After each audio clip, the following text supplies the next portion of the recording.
All right, we got another T7 video here for you. This is a comparison between the Yoshimura RS-12 and the Scorpion muffler that comes on the Camel high exhaust ADV kit. Okay, so when I was looking for a T7, one of the reviews that I'd read was that the muffler is at a low angle, so if you drop it, you can bend the exhaust bracket, and eventually it'll damage your swing arm if you're not paying attention. When I first got this T7, it had the Yoshimura pipe already on there, but I figured, hey, let's wait until the bracket actually bends. So it's been about 2 years and a little over 10,000 miles, and I've dropped it a considerable number of times, as you can see. Nothing too bad, not a lot of damage, and I haven't really actually bent the bracket yet. So now, instead of bending the bracket up high and destroying my swing arm, I guess from the lateral movement of this weight jiggling around back and forth, I developed this stress crack right at where the sheet metal meets the bracket. And for me, since this bracket is finally cracked, it's time to upgrade to the Camel ADV high exhaust kit. So on the T7, for those who don't know, the Camel ADV kit changes the angle of the exhaust to bring it up a little bit higher and out of the way, so when you fall on the right side, the muffler doesn't damage the swing arm. So I figured let's do a little sound comparison between the Yoshimura before I take it off and compare it with the Scorpion muffler. Now the Scorpion muffler comes with a baffle, so I'm going to do with and without baffle and compare it to the Yoshimura. First up is going to be off the start, just the tip.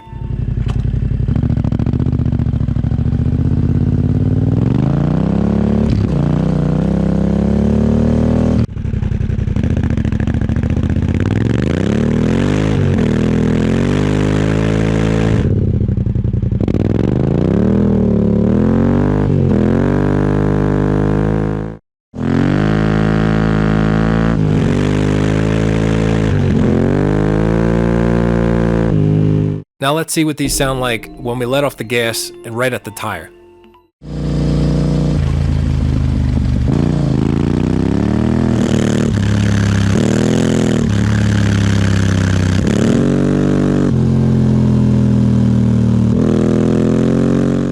Now how about high speed as we pass by?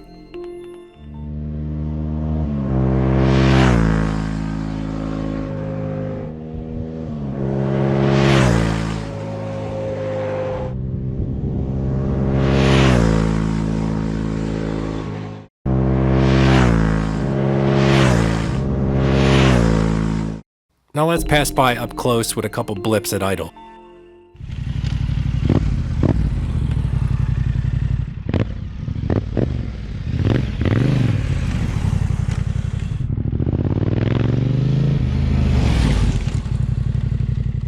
Okay, so what do you guys think? Here's what I'm thinking. Now, you know, I always love the sound of the Yoshimura. That's why I didn't replace it right away. I had no reason to, unless it was going to crack the exhaust bracket. And, you know, so the sound was always great. It had really good, decent durability. I've dropped it on rocks a bunch of times in some gnarly situations, and it always held up.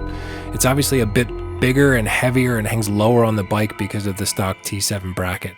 And in this video, as you can see, it might even just crack that exhaust bracket over time with a lot of lateral movement back and forth on rough roads. So I think it's very clear, just don't use the baffle with this exhaust, right? Am I wrong?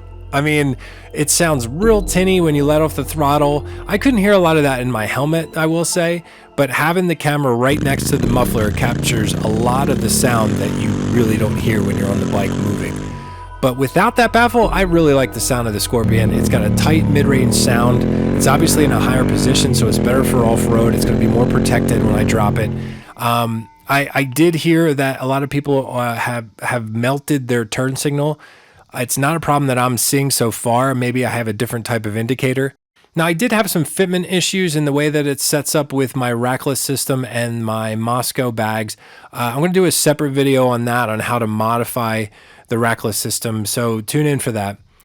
All right, so leave some comments below. Tell me I'm crazy. I don't know. I think the Scorpion sounds much better than the Yoshimura, and it'll be a little bit more durable in the long run, but I'll keep you posted on any problems that I have in the future. Thanks a lot. Tune in next time.